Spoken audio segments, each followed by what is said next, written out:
lined up to introduce. Are we ready? So now I also get to introduce our speaker this evening. So Suzanne emailed this afternoon. She's sick. She has no voice. So she quickly arranged for backup, so we get to hear from Lucy Lorian this evening, who found out at 4, I think. That's familiar. I can roll this off. Coming in on this short notice.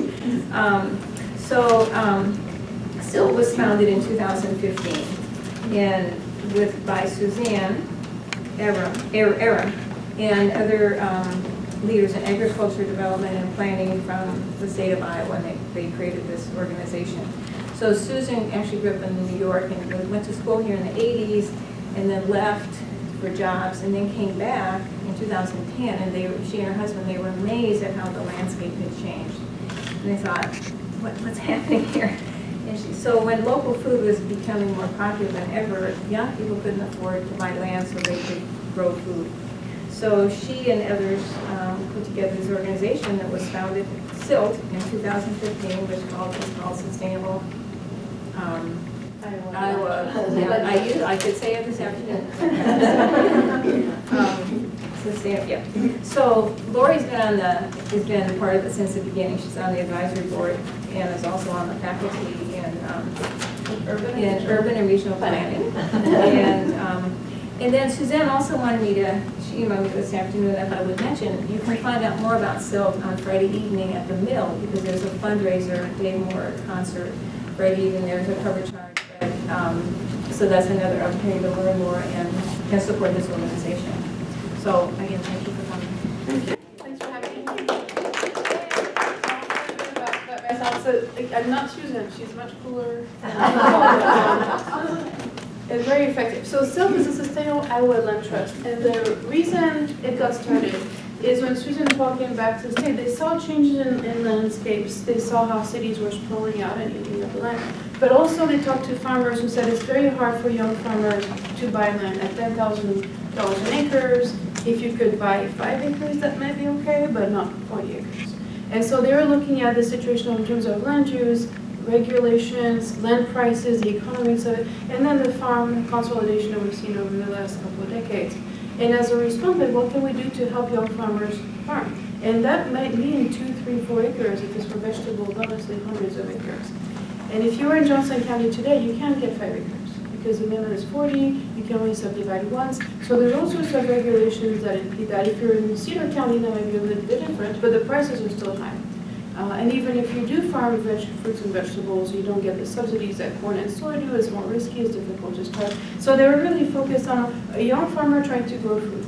And if we think food, the farmers that I see at the Johnson County Comprehensive Plan meetings or at the local food alliance, all sorts of groups that I go to, will say, well, we feed the world, right? That's what farmers say. And I say, no, you don't feed us, you feed the cattle that maybe we eat.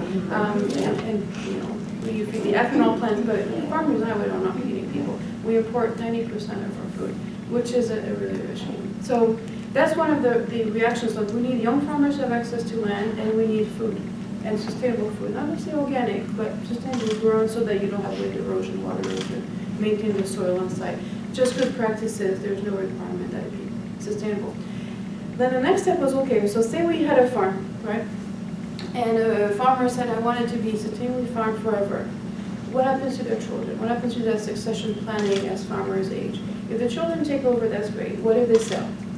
If they sell the next person around, will they then also farm sustainably, or will they sell to the nearby 1,000-acre farm? So we're looking at long-term, permanent protection, if possible, and permanent does never exist, but can almost exist. And the model, the reason it's called Sustainable Iowa Land Trust, it's really a land trust. And the model for land trust comes from Nature Conservancy, Ducks Unlimited, all sorts of land trusts that acquire land, right?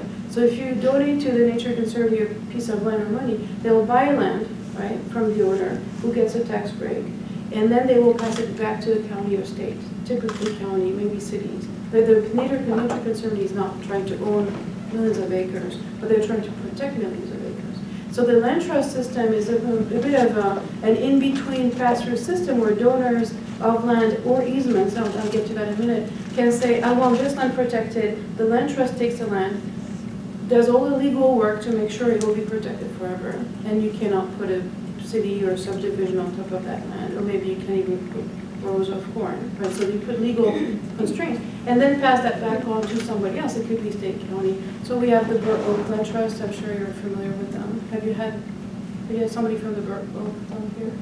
Their mission is different because they're trying to protect natural areas, not necessarily for food production. Could be farms, could be prairie. So the mission is different, but the mechanisms are the same. So that was the first setup of the system as a land trust. I think works really well. Most land trusts are actually either huge, like Nature Conservancy, and everybody knows them. So, you know, I want to retire, I have that land, I'm not sure. Nature Conservancy, right? That comes to mind. Ducks Unlimited comes to mind if you think about the prairie whole region, the northern part of Iowa. But for food production, we don't have anything like that. So SILT is the first Midwestern, actually probably the first in the U.S., land trust devoted to food production. And that becomes tricky because we can say corn is food, right? So how do we say, okay, this will be farmed forever for healthy foods, and make sure in the legal documents that this will never be row crops. So right, there's a fairly serious language in there that says, if we take land, this is the kind of level of protection we will give to that land. And for now, we're not passing the land back onto any county or city because nobody's trying to protect sustainable food. So SILT so far is keeping these farms. So we've protected 5 farms in just 2 years, which is quite amazing. I have the acreage data. I think we're about 400 acres or so protected. I might have my numbers off. 415. So if all these farms were farmed at maximum capacity, it would feed about 83,000 people. Just on the farm, 5 farms we've had only in 2 years. It's really amazing. And the reason for that, I think, is Susan's personality and thinking at the state level. So Burr Oak tends to be regional. We have a land trust that work just in the Los Hills.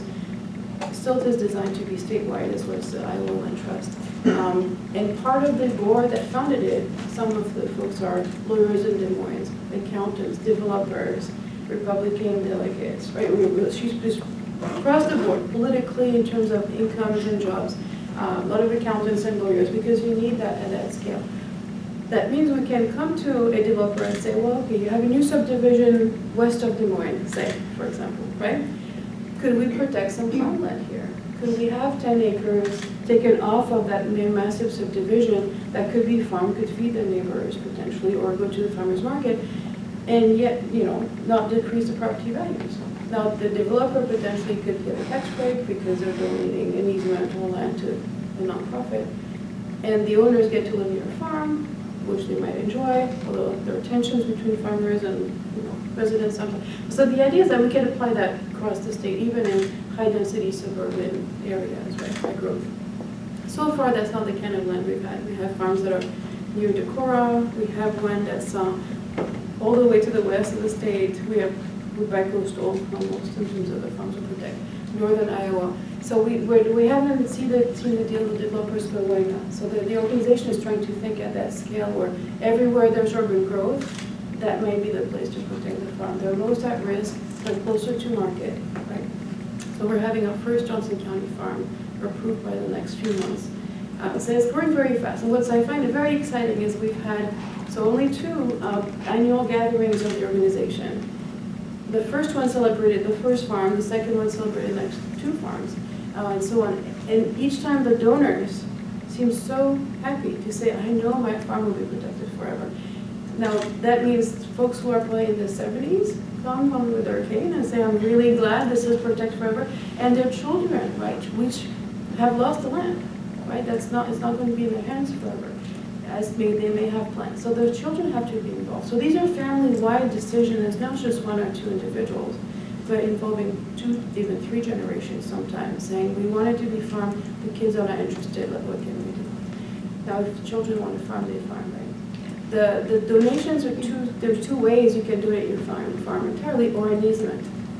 An easement means you can keep your farm, which is great for aging farmers. Right? So as an organization, we have all these layers of donation. If you were to click on the landowners, you'd see that there. You can say, I want to put an easement on my land. I don't know if you're familiar with easements. An easement is just a legal document that says, here's what can be done or cannot be done. And what cannot be done is subdivisions, development, row crops, and it's all spelled out.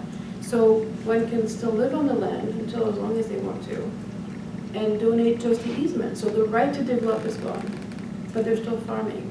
What that's allowed us to do in the Decorah farm in Decorah is that the young farmer came to live, they had a second house on the farm, and the older farmer could train the young farmer to do what they've been doing for 50 years on the pasture and have that overlap of families so we can have older farmer and farmer together. And the younger farmer were interested in mushrooms and what they know will sell for high added value in the market, which the older farmer had never done mushrooms, but there was enough woodland that he can do that. So there's a bit of mutual training and cohabiting for maybe 10, 15 years until the young farmer is ready to take over.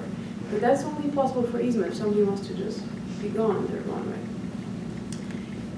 That has implications, all sorts, like for taxes. If I, give an easement, do I get a tax break? How much? The property value of the land drops as soon as you put an easement because you cannot put a subdivision on it anymore. So most farmers who are at the edge of town are counting on that land for their retirement. I mean, they could be $1 million for a subdivision that's going to be developed at the edge of the line. So not everyone is going to be interested, right? There's a lot of farmers who are banking on it, but that's going to pay back all their mortgages, and then that's retirement that's insured because they're selling to a developer. So we're really targeting some farmers who may be interested in it, maybe a minority, but that might be enough to provide enough, hot spots throughout the states for local food production. But I'm from France, my accent is French. And I'm from Paris. I grew up on the 7th floor. I knew nothing about farming until recently. But when you come to Iowa, there's no getting around it. This is a farming state. And I'm also, because I'm a faculty in urban regional planning, I've been asked to be on the Johnson County Home Plan Commission. I was on the founding group with the Johnson County Local Food Alliance. I don't know how many years ago, 2005 maybe. I've worked with David Osterberg also with the Public Policy Center. I've had guest speakers, all the folks who are here are guest speakers with the backyard urbanist, the Fred Meyer, who's one of my heroes. One of my best students is now managing the Ford Farm. So we're very, very integrated with the food community and urban planning. The founders of the New Pioneer Co-op were faculty and students in planning also, back in the 70s. I don't know anything about the indigenous food waste and history, so I'm interested there.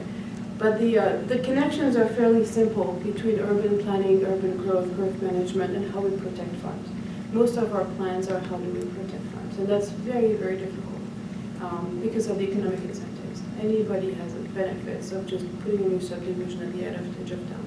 So we're sprawling upwards downtown Iowa City, but we're also sprawling outwards, out east and towards Liberty. So when we try to get the plan together for land use and protecting farmland, we have to deal with the priorities. What kind of farm is not even on the agenda?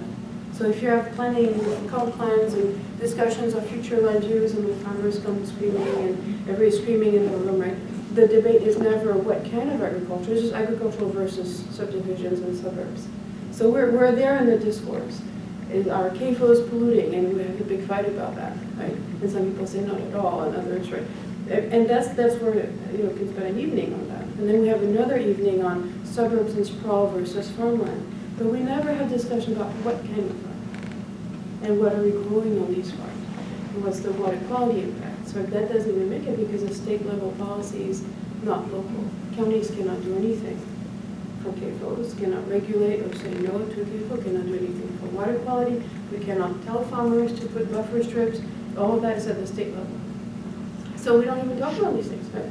So when we have the comp plan that says here's what we'll grow, here's what we will not grow, that's the best we can do as counties and cities, really. So what that means practically, the corridor between here and Cedar Rapids has been designated for growth. And we're tweaking, if you look at the comp plan draft that's online right now, you'll see a slightly tweaked. So we're not going to grow east of the reservoir as much as we thought. We're pushing back to the west, right, to protect some of these woodlands that are on the east side. And all that we're doing is tweaking. Here you can grow, here we cannot grow. And maybe the city's growth areas will have to negotiate with the county and with each other. If it's between Tiffin and Coralville, they'll have to debate who has what and where you can grow. There's a little bit of farmland left between Iowa City and North Liberty. I mean, that's the kind of debates we're having. But no one's talking about, well, what are we growing on these lands? Because we can't regulate any of this. So the small farmers are struggling because they're marketed out of any kind of occupation. So I don't know if you know CSA producers and Derek Roller in Cedar Rapids or Cedar County. There's plenty of folks who are farming, who are doing good work, producing lots of food, and they never come to these meetings because it's never about them, right? It's always about ag-land in general, meaning corn and soy, versus urban and suburban. It's been a bit frustrating. So you never have food producers, you have corn producers that come to the table and argue, and I find that quite striking. So the county lands are really debating what's urban, what's not urban, the growth of villages, what goes where. And then you get to concerns about controls. And these concerns become what's industrial agriculture and what's not industrial agriculture. Huge debates right now in the county. Can we define industrial agriculture? And of course we can. It doesn't exist as a word, the state doesn't recognize it. So therefore, CAFOs can't go anywhere. Can we define industrial ag as thousands of acres of row crops of corn? No, we can't. It's ag. And the ag exemption at the state level are just defined as agriculture. And anything that could be connected to agriculture goes under that ag exemption. So your farm buildings, your barns, everything is under that exemption. And counties and cities can't do much about it. So when we create the farmland trust, right, what that's trying to do is say, no, there are different kinds of farms. And there's some we're trying to encourage that are not getting encouragement anywhere. They're not getting subsidies, they're not getting protection from the county or the cities. There's nothing really protecting pumpkin patches or Wilson's Orchard, everybody loves them, right? But we're not protecting them as an entity. When the Wilson's Orchard added the cidery, right? Big debate about that. Is this commercial use in the agricultural area? Well, if we approve all these potential wineries and breweries, and suddenly we're going to have all these commercial entities, they have all these cars, we have to redo the roads, and the county said, moratorium, we can't keep doing this. But that's the kind of business we want in the county. Everybody agrees that agricultural and agribusinesses or agritourism are wonderful for the state. It means urban folks can interact with farmers, can go on the farm, discover, explore, even if they're picking apples for half an hour, that still gets them out on the farm. But then you get the parking regulations. And how many people can you have in a given time? And what kind of surfacing you have on your parking, right? It seems silly, because that's the kind of businesses we want. But then you have the event center near Morse Road, what's it called? The big celebration farm, which is not a farm, and yet it's called an event center that's like a farm. And we permit that, but that could be a commercial area really anywhere. So that's where we're having a hard time in deciding how do you support the small farm that produces food and the pumpkins and the Wilson's Orchard, and not the business that just wants a rural setting to attract urban folks for a day, half a day, and capture all that income, but not necessarily produce food that's not really agriculture. And when the county supervisors start discussing that, well, of course, there's a massive crowd at the door saying, we care, and this is not supporting us. Another example are small farms that try to do barn dances. Once a year, invite all your friends to have a dance. Well, you get a permit, and the permit is denied because there's too many cars, the road is a dirt road, it doesn't support. It's just layers of bureaucracy, right? So farmers are not very happy with the planners, or planners are trying to protect farmland, but that distinguishes what kind of farm, and the small farmers just don't get any representation. So it's been an interesting lesson for me over the years. And SILT is trying to be strategic, but almost from a private sector perspective. It's not asking anything from the government, right? There's no government entity involved other than the state approving the easements. I mean, that's a state regulation, that's already in place. But it wasn't done for SILT, it was done for Nature Conservancy, all the other big trusts. So it's almost it's a nonprofit, quasi-private system to say we can get these farms out of both the public land regulation and the private market that will then put horns on everything and protect them separately. And land trusts, I think, do that really well. But they're based on trust. Right? They're based on enough people saying, I think it's a good idea. I can donate my land as a big loss of money or an easement on the land. And I trust that this is forever protection. So the lawyers are very important. They're family lawyers, family accountants, and the SILT lawyers, and we've had all these documents several times, so our lawyers' jobs is done, right? But every donor comes in and has to bring their accountant in order to see, well, how's the financial working for me? How many years can I do the deduction on? Over 10 years, 15 years? Because it's a major, major donation just for the sake of making sure your land is going to stay pristine. And the families that report on that are so happy. I've been surprised. I've been scared. I would be worried to give my farm to an entity that's 2 years old. I mean, it's a leap of faith that's happening here. And SILT's got money from, I just tried out, from the slow food money and slow money movement. So there's slow food and slow money, right? The slow money is about reinvestment in community. So there's a national slow money movement that's helped a little bit. But for the most part, it's just a bunch of Iowans, 20 of us out there talking, and Susan going around the whole state making the spiel, especially in Des Moines. So there's a trust element that I thought would take years to build, and I was very surprised that we have already 5 farms, and probably about 25 interested landowners that just come once in a while and say, hey, maybe next year, maybe in 5 years, we're interested. The process means we have to go on the farm, and we send some SILT advisors, look at the farm, measure, assess, and decide, is that something we're interested in? Is this really sustainable food? One we looked at recently was a red front farm where they do all the pawpaw trees and chestnut trees, so it's a major tree farm. It's working really well. And the question is, well, do you really want to give that up? Aren't your children interested? Well, no, they're not. Right? So there's a dialogue and interaction with the couple in that case that we've known for a long time. So that trust is really essential. And they probably will someday. I don't know when. If the kids decide that they want to farm after all, that will change. But we're there as a possibility. If you really think your kids are not interested, here we are. Right? I think that's been wonderful to have this asset in the state. The practicality also is that sometimes we say, no, there's some land that are not good to have.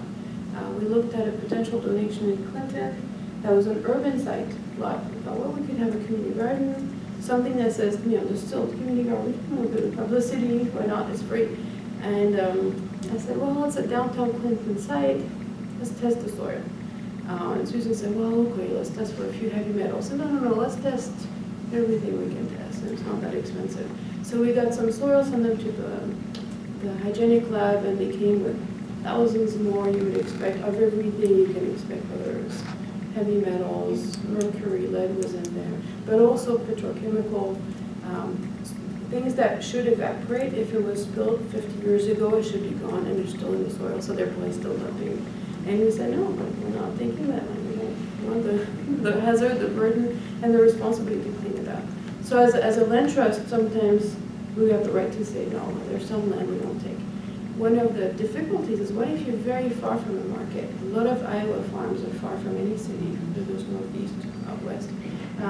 Is that still financially feasible for a young farming couple to settle and bring their goods to market? So if it's chestnut, probably, you're shipping it with garlic maybe, but if you're doing lettuce and you're 3 hours away from any market, that's going to be difficult. So we try to get farms that are, close to market, but if somebody really wants to do a farm that's far, we'll figure something out. And that's where it's tricky. At what point, as a land trust, do you accept anything, or strategically try to select farms that are closer or more feasible to farm? I'm kind of confused. So the farmer donates the land, and then what do you do with it? How do you get it? How do you get the people onto the farm to sustain it? How do you choose those people? How does that part work? Yeah. And is there a minimum amount of land? No. So for the donation, there's no minimum. We can donate, we can receive the land outright or an easement on the land. And the easement is only saying this shall never be developed. And we hold that document tight to our chest. And if somebody was to sell it, it can be sold. But then you are in charge of who farms that land? No, we're not. In that case, if somebody wants to stay on their land, sell it to somebody else, it's not our business. They can do whatever. But we hold the easement that says, this shall never be developed. It shall always be a farm. And it shall always be a sustainable food production farm. So in that case, we're just a legal entity that holds the right. And the easement is a very strange thing. You can separate the land from the right to develop the land. In the same way that Moen cannot build 25 stories, he can only build 15. Right? There's rights that come with the land. Yeah. There's rights that come with the land, and I can only build 0, right? So no more. So there's rights that come with the land, and so the easement separates these rights, these bundle of rights, from the ownership of the land to what you can do on it. So the farmer who gives us an easement keeps farming, sells to whoever he wants, his children, his nephews, that doesn't matter to us. But all the future owners will have to be told, by the way, there's an easement. It will reduce the value of the property because they cannot build 5 houses on there, right? They can't subdivide. They can't subdivide. They can't subdivide, they can only farm food. So no commodity crops. They can't do organic corn, because corn's not If you bad. had like a small farm of 40 acres, could you do 5 acres of that as an See, easement? that's a trick. So the subdividing of land, so if we own the land, now we can do that. But the county will have rules. That's why I started with all these county regulations. So the county says you can only subdivide once or not at all, or your minimum acreage is 20 acres, then we can't do that either. But our goal is to try to put farmers on the land they need. So ideally, we get, say, 20 acres in a county that doesn't have these rules. And we'd say, okay, we have 3 farmers that each need 8 or 5. And we'll separate that land in 4 or 5. So if you've already subdivided once and pulled those 40 acres out, you can't do anything else, you can't. No, that depends on counties. Not in Johnson County. Johnson County. Johnson County, no. Once it's subdivided, or once it's pulled out, No. a 40 acre plot, That's it. Especially for building houses. But if we have farmers who are willing to not live on the land, which is difficult for farmers, we can still split in 5 pieces of 4 acres each, but they can't live on them. So the subdivision really affects how many homes you can build. So even as a land trust, we can't take 40 acres and split into 40 pieces of 1 acre and put a house on each. We can't do that either. So these rules still apply to the land trust. So it's really the 2 pathways. Either it's an easement and we say you cannot develop, and they'll sell to whoever they want. And the buyer needs to know there's an easement, that's all I can do here. Or we have the land outright, and then depending on the county, we could subdivide. And so there's a page on the website, if it comes back up, I'll show you. Give me a minute, I'll let you do that. Where we do some matchmaking. And that's part of what SILT does also, and training. SILT, your website is SILT. SILT.org, yeah, and I'll pass you over the paper. So we also do matchmaking, and we ask farmers, how many acres do you need? Because somebody may need 5 acres. Most food producers can live on 10 acres, but some would do really intensive things like only garlic, or that they want to sell out in California. These can do on even fewer than 10 acres. So in that case, we could have 4 farmers, each farming 5 acres, why not? And that's our matchmaking job.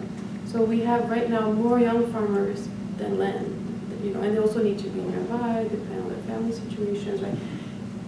But depending on the counties, they may not be able to live on that land. So we could not subdivide and rent by sub-areas, but the housing becomes the issue. And there the county still rule. Is the aim of your organization to adopt a pattern like is used in Europe, where people live in a village and then go out to the farm to work it? Yeah. No, I know what you mean. No, it's not the aim, and we probably couldn't do it anyways. So in most of European countries, we'll have a village, everybody lives in the village, there's a church, the post office, right? And then you farm further away. And a lot of farmers, because of land split and soil sales and weddings over the years, they may farm a small patch here and a forest patch there, and there's another patch there. So they're constantly moving with their tractors. They may farm non-contiguous lands, in other words. It's not our goal. Our goal is to try to get food produced. Ideally, the farmer can live on site. Especially the young farmers, it gets difficult to move around. But in some cases, they may have to commute out because we may not be able to put houses on farms, depending on county regulation. But we're not trying to get farms all in one place. We're trying to get them as they come, obviously, but throughout the state, so we can reach all the markets with fresh local foods. So we're not trying to create villages, and the housing is almost a secondary question. If the farm already has a home, great. If it can have the subdivision with another home, we could do that. But we're not trying to look at housing per se. So far, every farm we have received had a house with it. So that's where the new farmers will move in. And the one where they are overlapping currently, they already had a second home on the side. So we're not trying to build more homes. But I can imagine long term, if we got 200 acres, I'm sure we would need, to put more housing units. But we probably would let the farmers do that themselves. And for us, the only thing we care about is its food. And it's the thing we've done. So we expect a farm management plan, for example. That's what we care the most about. And the farm management plan will say, here are the crops, here are the rotations, there's animals, animal husbandry practices, water erosion control, water quality, air quality, and that's about it. We don't even require that is organic. But that's the main focus for us, is what's produced. And if you look at the farmers here, there we go. So we have farms that are looking for farmers. Currently, they're the most recent, we just received recently. And then we have farmers that need a place. And they said, this is what we're doing, so we're hoping to do. They're vetted somewhat, but we don't do much of the vetting. We match the farmers, the current farmers, young farmers, and see if they get along, they have the same objective, what kind of training they have and need. For example, these refugee families, some of them actually will be farming at Johnson County Poor Farm. So we're trying to do some matchmaking. So far, it's been quite natural that the older farmer knows the region really well, and they know somebody young who wants to start. So that's happened. But we're also providing services to help doing that connection, and we help train the young farmers also. The long-term training is not so much about how to grow. Most farmers will figure that out, but the finances of farming, and maybe how can they buy their own land someday? Do they want to buy one of the SILT farm with the easement on at some point, or keep renting, or buy somewhere else? That's what we have some training and support also for young farmers. So these young farmers rent from SILT then? Is that what happened? So far, those who are on site, they already knew the farmers. They're from the same region. The one in the Los Hills, they knew each other. And the one in Decorah, they knew of each other, and the connection was made fairly quickly. But we also have farmers who come to us and say, I'm a young farmer, I'm looking for 5 acres, 8 acres in this region. And if a farm was to come in that area, we would match them. So far, we haven't had to work. But I have that same question. So you have, you have 40 acres in it. So then the young farmer comes in, the land's an easement, but who, I don't understand the money part. Right. Somebody's got to either buy the land or they have to pay rent. SILT buys the land. At what Or price? it gets donated. Or it gets donated. It's a mix. Some land we've had part donation, part very low interest bank loans, and we've been able to buy them. Or we don't buy the land at all, we just buy the easement. It's much cheaper. And then how does the young farmer has to pay for something? Then they pay rent. They pay rent to either you or the landowner? To SILT. If we have the land, they pay to SILT. Right. If the landowner remains the owner, they pay to the landowner. So And they- whoever owns the land. What's even more complicated than the rent, because farmers expect to pay rent anyways, is what if we have a farmer who just needs 5 acres? What happens to the 35 others, right? Right. And so there we're matching several farmers to one piece of land, right? Which may or may not be what the farm has been doing all along. So there's a part that's pasture and a part that's fruits and veggies, or forest and fruit trees and nuts, right? That's easier to divide, right? But it's more difficult if you're looking at one whole set of, say, organic corn. Then that might change over time. So somebody may sell carrot 5 acres to do veggies, and somebody will say, no, I'll keep the organic corn. So far, we haven't had to do divisions, because our farms are at the size of what the young farmer says, that's okay, I'll take it all. But long term, if the farm is large enough, yes, we can subdivide. Again, without houses. That's really the linchpin is, if you can't put a house on it, it's going to be very difficult. So we've managed to have a farmer, a house, a farm. But I think it's luck so far. I mean, it might happen that we'd have more land than one farmer. And then we'd have to figure out the housing, whether it's on-site, off-site. The rents are not so much the issue, is how do we allocate who farms what piece of it? And that's county dependent. If you can't put a house on it, propose is you divide it up into smaller lots. Could you put a building so that the farmer Yes, has a farm place to building, store his farm buildings equipment? are exempt, yeah. So a farmer can decide to put a barn here and a barn there. I mean, these buildings for tools, yes, we can always put. Okay. But the housing is what needs a separate subdivision, so you can't always put many housing units. There's also temporary, I'm sure you heard the disaster with Grant Schultz on the, what was the name of that farm? I forgot the name of the farm, near Morse, there. It was Susan and her husband were actually the owner of the farm, and that farmer puts all these fruit trees and nut trees. Right? It was a great idea, it was well designed, there was a pond in the middle and a pasture in between. Fabulous, that farm is still there, right? But he couldn't make the payment because nut trees take years to produce, right?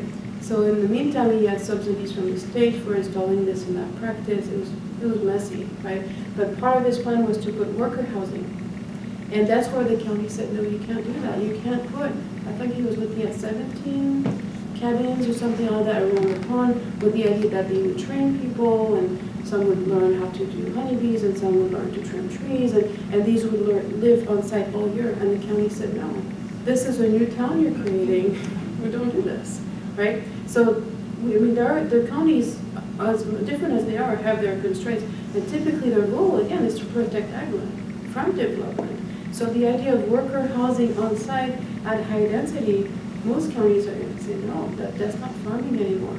And he was saying, well, you have farmers who do harvest. They come, 10 guys in a very awful housing unit. They're there for 2 months and they do the harvest and they leave. We do put workers on farms, but the county's okay, but no more than 30 days, 60 days a year. And his claim was, but my farm is an all-year operation. I have pigs, I have, the trees need to be pruned in the winter. And he has a point, like some farms need farm workers all year, but not at that density. And the county said no, right? So we're in between sort of county rules that are, I think, very well intentioned against sprawl, and then trying to provide for that smaller operation with maybe somebody living year long and workers year long potentially. That gets really difficult. So as a land trust, we're saying we don't do government stuff. I mean, we're not trying to change the government. We're not trying to change the rules, right? But we're carving these sort of islands that are dedicated for non-commodity crops forever. That's the goal of the organization. But the state varies so much from north to south in terms of how it regulates. Johnson County is regulating more strongly, say, than the counties around Des Moines, because we're growing fast and we make a vision of staying rural. But if you go to rural counties around Des Moines, they don't have that intentional protection. They want the development and the malls and subdivision. I mean, for them, it's growth, it's good, it's tax base. So the protection are very different between Johnson County, say, and Polk County, and between Johnson and Cedar, even more so, because Cedar has very little growing pressure. If anything, they want more houses. So we're not trying to change all that. I mean, this is David's work, other people's work. But we're just trying to carve out for farmers who want to protect their own farms. Century, sometimes they're century farms, sometimes not. But we're providing an option for that transition to other farmers, that it does not involve row crops. That's the goal. But as a planner, I mean, I get the complexity and all these layers are tremendously frustrating for farmers. We heard of a young man that's at the edge of Lynn County and Johnson County wanting to do a little barn for selling on the side of the road, something fairly simple. And he expected, I don't know how many people in the summer, 60, 70 per week. I mean, not a big thing. Well, he was layered by all these regulations of different counties saying, you need this and that, and bathrooms and toilets and septics, and it took 2 years for him to build that little barn. He thought it would be done in 2 weeks, right? That's the story we hear all the time. And I don't know that there's an easy solution other than saying, here's a checklist, talk to the county planner first before you start everything. But, as a farmer, you're used to controlling what's on your land, and it makes sense to put a barn. And why should I worry about parking? There's plenty of space, right? The farms where they do pizza and flowers, the Geiger's farm, right? They have a whole set of land, string of land that is just for parking for their events. It's worked very well, right? So as a farmer, you think, what's the problem? We can put the cars, we can sell, we can have bathrooms. but the layers of bureaucracy are really complex. But they're there to protect the land, right? I mean, I can't blame the county planners. We're all trying to protect ag land, whether it's based on CSR. If your corn suitability ratio is really high, you cannot develop. We have that across the state. I mean, that's the main criteria. But I think that the intention is the same left and right of the political spectrum. We're trying to protect ag land. But what that means in terms of layers of bureaucracy is fairly Do heavy. you buy land or do you expect it to be donated? Do you buy land? Both, we bought land that was fairly reduced in price. So we had very low income, interest loans from a local bank that allowed us to buy one of the farms, yeah. But it was at a very sub-market rate. Depends on our finances, but yeah, we don't want to buy land at the full market rate. It's too expensive. We want to be able to spread our resources, but we can contribute somewhat. Mainly it's donated, or the easement is donated. So, And the easement, just so I understand, in perpetuity, it cannot be developed, and that's the only restriction? yeah. And well, it can only be developed and can only be sustainable food. Meaning Sustainable food? Yeah, non-commodity crops. So it can't be row crop, is that what you're saying? It can be corn or soy if they're organic or specialty crops. Because there's nothing wrong with corn, but we're trying to avoid the commodity, industrial ag, chemicals, etc. So we have a whole description, it's on our website, of what is Okay. sustainable agriculture. So it doesn't have to be organic, but it has to be certified sustainable by there's entities that certify. So that you can put chemicals if you need, but not too much, and you have to protect water and air quality and reduce erosion. But there's a set of criteria, but you don't have to achieve organic level. But it cannot be commodity crops. So it has to be food for humans, which could be corn or soy. We eat corn or soy too, right? But it has to be the specialty corn or soy. If that's going to be row crops, it has to be food for people. So yeah, we spent some months and months just defining that, and ended up saying, well, there's external certification mechanism that will certify sustainable ag, and we're happy with that. And all of them require a farm management plan, so that we know that the person had thought about what goes where in the rotation. I think the trend now is to put more and more, to try to put more cattle on pasture as a sustainable practice, because to recreate and renourish the soils, you get good income. Cows on good prairie grasses will put on about 2 pounds a day, I think, during the season, and it's very nourishing. We have the best grasses because we have the best soil, and we come from a prairie ecosystem. So putting animals on pasture is probably a really good way to make good money for farmers. That's what a lot of sustainable ag folks are trying to recommend, like get them out of the CAFOs and have cows on the land as they were before. But that means fencing, it's expensive. So all that would be considered sustainable agriculture, as long as there's a plan. Let's see, what are the other numbers I want to give you? That land ownership transition, we've been talking about that for, 20 years now. This is not news, right? But it's starting to hit the fan a little bit. We have a very large proportion of farmers who are over 65. They will farm maybe until 70, 75, but we're in the 10, 20-year period where this is really happening. We have more and more women farmers because their husbands have died and lower life expectancy. And so a lot of these women can't farm on their own, everything. So they're leasing. We're not involved in the relationship between female farmers and leasees, but there are groups that do this. There's a women network for farmers and support for women farmers in particular. So there are other organizations as Practical Farmers of Iowa. There's plenty of groups that help farmers, whether they're single women or whether they're young farmers. So we're not doing that work that's already done there. We know who they are, we can make connections, but we're not working on these issues in particular.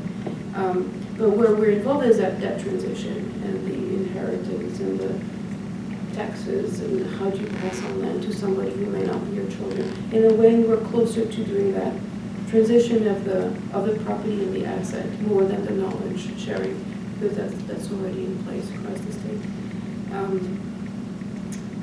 Let's see what else they have. Well, the farm loss. Do you know how many farms we're losing? Since the 80s, we've lost about 35,000 farms. So we think about consolidation, we see that on the landscape, we see bigger and bigger fields, but we don't know who owns what, right? And so very large farms account for about 20% of all farms, but they own 60% of all the land. Right, so that concentration is happening without a change in the landscape, so you don't know who owns what field, right? But about a quarter of farms control 80% of all the sales.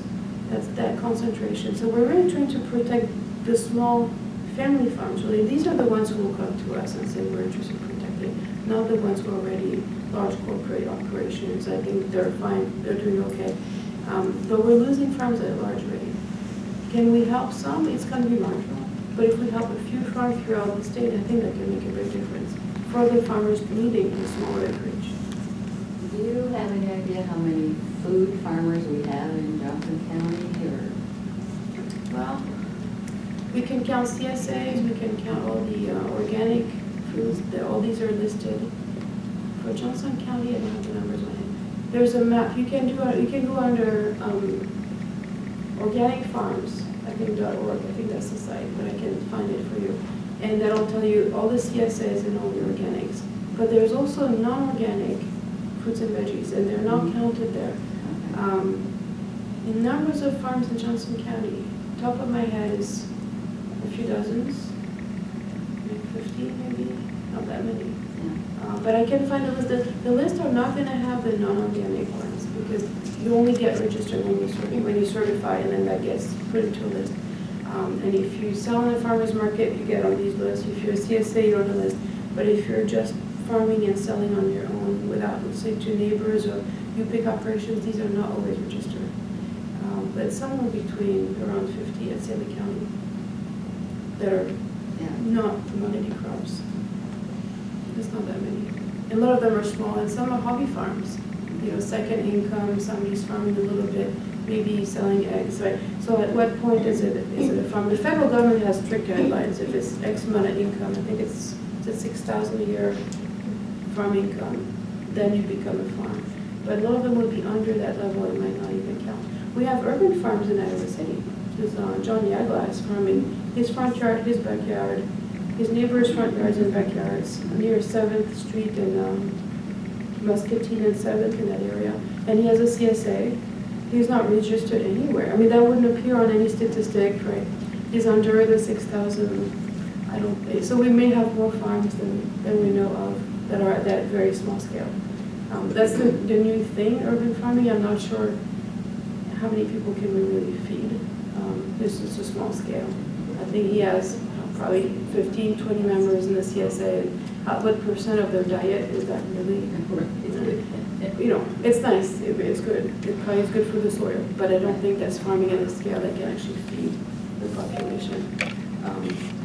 Our farms are about 400 acres. You can start total, again, divided by 25 size. You can start really producing food in a way that the little gardens don't really do that.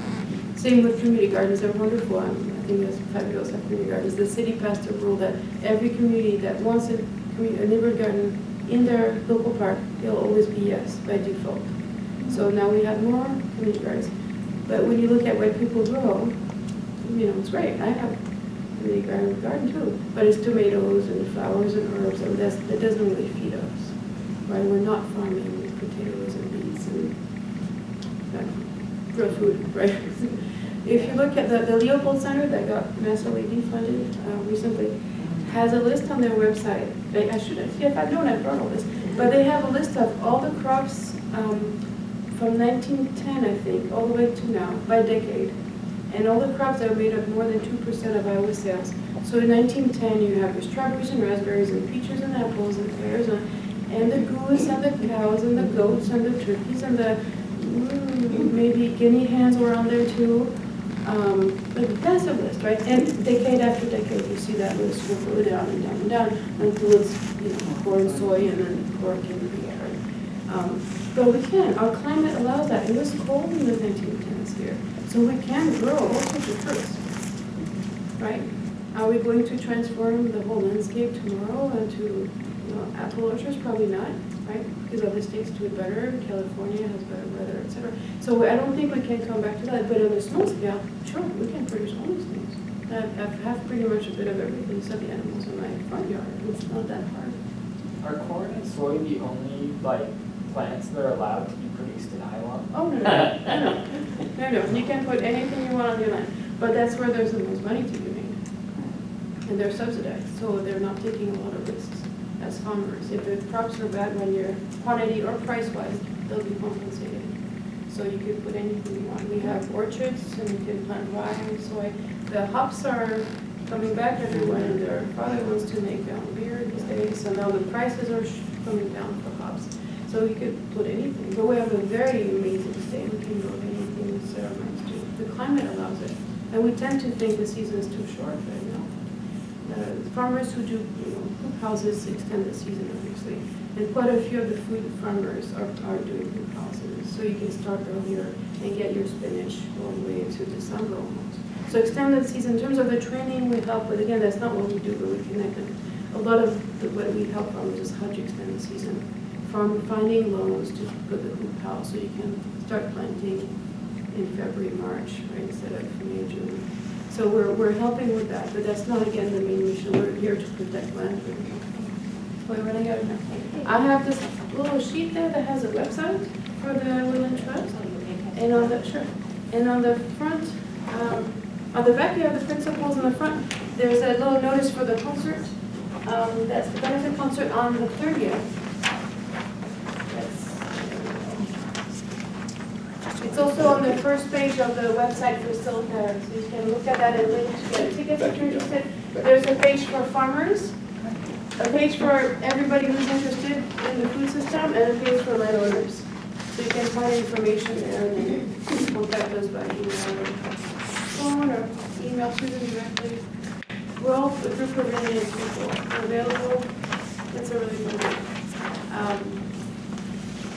I think that answers the topic that we've been talking about, legacy. Well, thank you, Lucy, for